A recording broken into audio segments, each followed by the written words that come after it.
નમસ્કાર.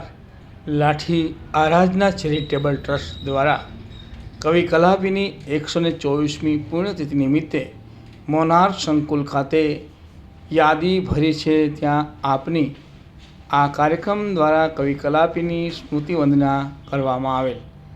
આ પ્રસંગે કવિશ્રીઓએ કાવ્યપાઠ કરી કવિશ્રી કલાપીની સ્મૃતિને તાજી કરી હતી.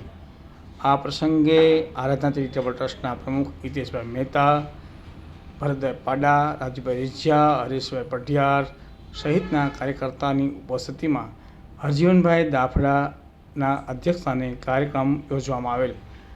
આ કવિ સંમેલનમાં સ્નેહી પરમાર, પંકજ ચૌહાણ, હર્ષદ વ્યાસ વગેરે ઉપસ્થિત રહ્યા હતા.